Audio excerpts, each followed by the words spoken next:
दोस्तों, हमारे हिंदू संस्कृति में प्रत्येक घर में प्रतिदिन पूजा पाठ करने की परंपरा है और इसके लिए सभी अपने घरों में अपने आराध्य का छोटा सा ही क्यों ना हो, लेकिन एक मंदिर अवश्य ही बनाते हैं।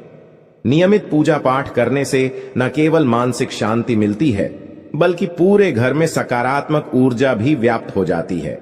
परंतु यह बात भी सच है कि पूजा पाठ करने के कुछ नियम भी होते हैं, जिन्हें यदि हम नजरअंदाज कर देते हैं तो हमें हमारी पूजा का पूरी तरह से फल प्राप्त नहीं होता।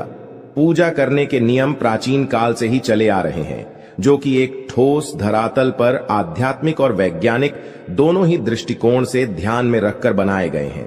इसलिए हमें इन नियमों को बिल्कुल भी अनदेखा नहीं करना चाहिए।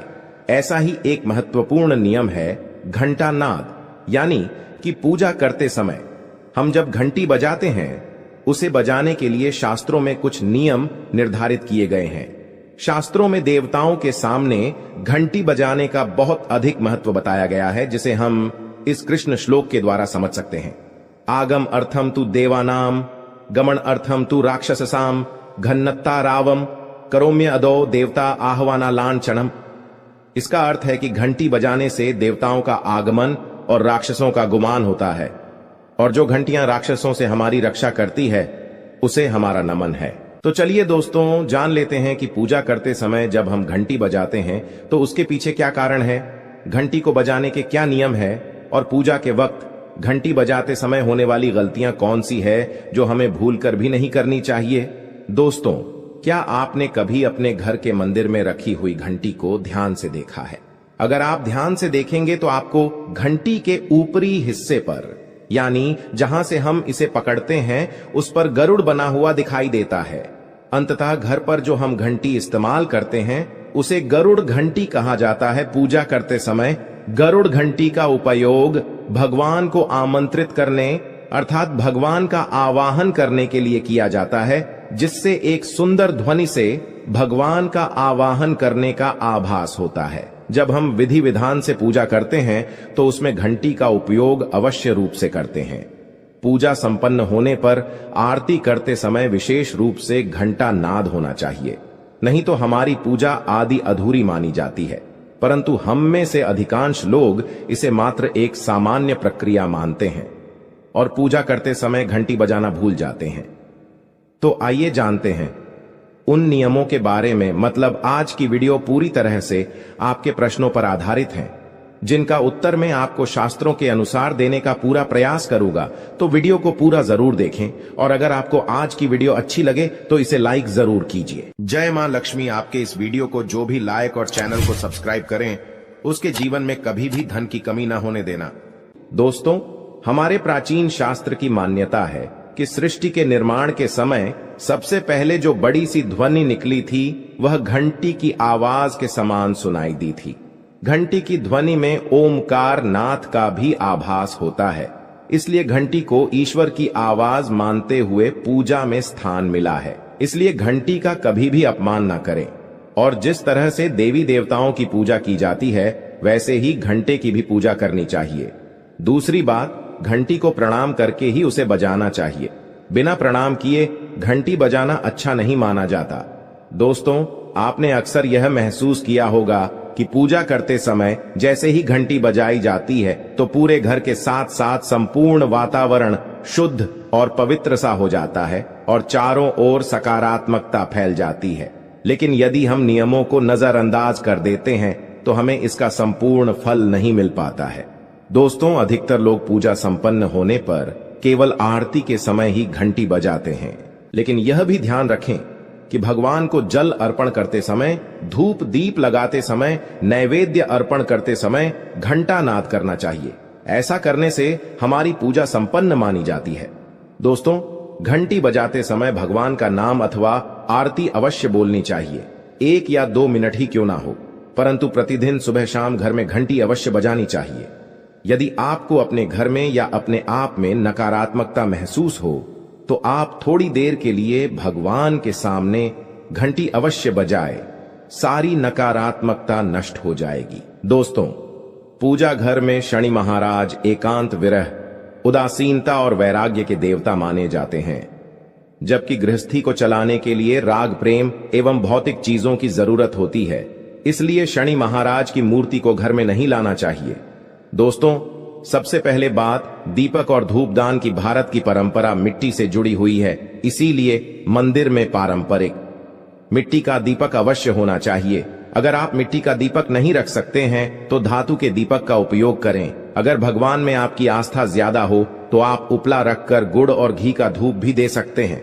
ऐसा करने से घर में सुख शांति बनी रहती है। दूसरी चीज, घर के मंदिर में स्वस्तिक अवश्य होना चाहिए।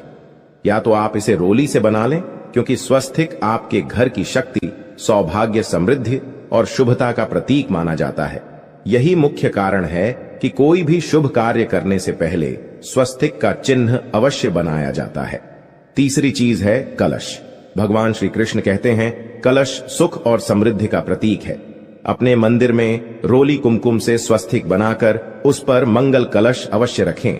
ऐसा करने से घर में सदैव समृद्धि बनी रहती है और ऐश्वर्य की प्राप्ति होती है। चौथी चीज, बहुत ही कम लोग जानते हैं कि शंख की उत्पत्ति समुद्र से निकले 14 रत्नों के साथ हुई थी। इसी कारण से शंख मां लक्ष्मी को अत्यंत प्रिय है। शंख की ध्वनि से सकारात्मक ऊर्जा का भी संचार होता है। इसीलिए मंदिर में शंख अवश्य होना चाहिए। शंख के घर में उपस्थिति से मां लक्ष्मी भी प्रसन्न होती है और उस घर में कभी भी धन की कमी महसूस नहीं होती।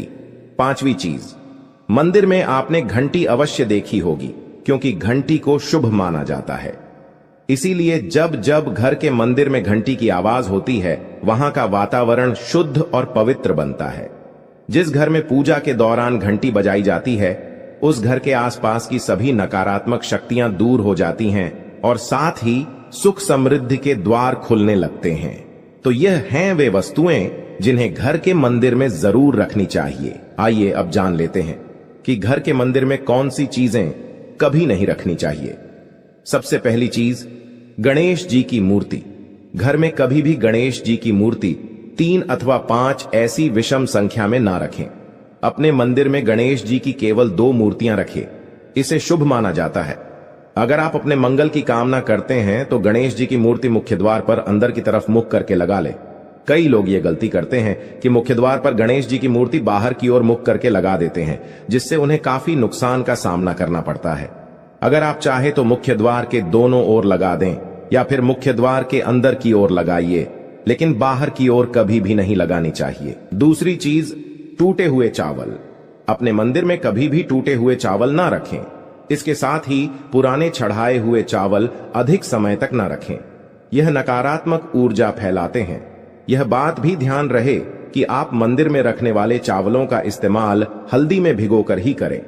इससे अधिक शुभ परिणाम मिलेंगे। 3 पूर्वजों की तस्वीरें। इसके साथ ही अगर आपके घर के मंदिर में पूर्वजों की तस्वीरें रखी हुई हैं तो उन्हें तत्काल बाहर निकाल दें। ये आपके परिवार के लिए काफी अशुभ है। धर्म ग्रंथों के अनुसार पूर्वज पूजनीय है, लेकिन वह देवताओं के बराबर नहीं है। इसलिए अपने पूजा घर में कभी भी मृत परिजनों की तस्वीरें ना रखें। ये आपके लिए अशुभ संकेत है। इसके परिणाम भी काफी घातक हो सकते हैं और मंदिर का वातावरण भी नकारात्मक हो सकता है। इसके अलावा अगर आप किसी साधु संत को मानते हैं तो उनकी तस्वीर भी घर की किसी दीवार पर लगाएं। उसे पूजा घर में भूल से भी ना रखें। ये घर के वातावरण को नकारात्मक बनाता है। इसके साथ ही महाकाली, काल भैरव की मूर्तियां भी पूजा घर में नहीं रखनी चाहिए। और हां दोस्तों, ध्यान रहे कि मां लक्ष्मी के खड़े स्वरूप की पूजा मत कीजिएगा, क्योंकि मां लक्ष्मी हमेशा बैठी हुई मुद्रा में होती है। इसलिए उनके बैठे हुए स्वरूप को ही पूजना सही है। चलिए दोस्तों, अब हम आपको बताते हैं उन अति महत्वपूर्ण चीजों के बारे में जो आपके पूजा घर में होनी ही चाहिए। धर्म ग्रंथों में इन चीजों को अत्यधिक पवित्र और खुशहाली के साथ साथ समृद्धि का प्रतीक माना गया है। ये चीजें आपको खुशियों की चौखट पर खड़ा करती है, इसलिए ये आपके मंदिर में होनी ही चाहिए। गंगा जल की पवित्रता के बारे में तो आप जानते ही होंगे। मां गंगा जो हर किसी के पापों को धुल देती है, लोगों को शांति देती है। अगर आप भी अपने जीवन में सुख और शांति कायम रखना चाहते हैं तो घर के मंदिर में गंगा जल होना ही चाहिए। इसके लिए आप एक तांबे के पात्र में गंगा जल को भरकर रख सकते हैं। ये आपके परिवार में सुख शांति का प्रतीक है, जो घर की पवित्रता को भी बनाए रखता है। इसलिए कभी भी प्लास्टिक की बोतल या अपवित्र बर्तन जैसे स्टील या लोहे के बर्तनों में गंगा जल नहीं रखना चाहिए। ये अशुभ होता है। और अगर आप महालक्ष्मी को प्रसन्न करना चाहते हैं तो पूजा करते समय मां लक्ष्मी को कमल का फूल चढ़ाएं। मां लक्ष्मी कमल के फूल पर ही विराजमान रहती है। उन्हें बेहद प्रिय होता है क्योंकि ये कीचड़ से निकलकर भी दुनिया में खूबसूरती और पवित्रता बिखेरता है। इसलिए माता लक्ष्मी की पूजा करते समय कमल का फूल जरूर चढ़ाना चाहिए। ऐसा करने से कई गुना लाभ आपको मिलेगा। दोस्तों, इस दिवाली ध्यान रहे कि आप दीपक से दीपक ना जलाइए। शास्त्रों के अनुसार जो व्यक्ति दीपक से दीपक जलाता है वो रोगी होता है। ऐसा करने से रोग भी परिवार में पनपते हैं। इसलिए कभी भी दीपक से दीपक नहीं जलाना चाहिए। साथ ही मंदिर में एक घी का और एक तेल का दीपक जरूर जलाइए। ये आपको समृद्धि देगा। घी का दीपक दाईं तरफ और तेल का दीपक बाईं तरफ जलाने से समृद्धि बरकरार रहती है। इसके अलावा घंटा, धूपदानी, गंगा जल जैसी चीजों को बाईं तरफ रखना शुभ होता है। उम्मीद है दोस्तों आप ये समझ गए होंगे कि मंदिर में क्या रखना है और क्या नहीं रखना है। वीडियो पसंद आई हो तो वीडियो को लाइक करके शेयर कर दीजिए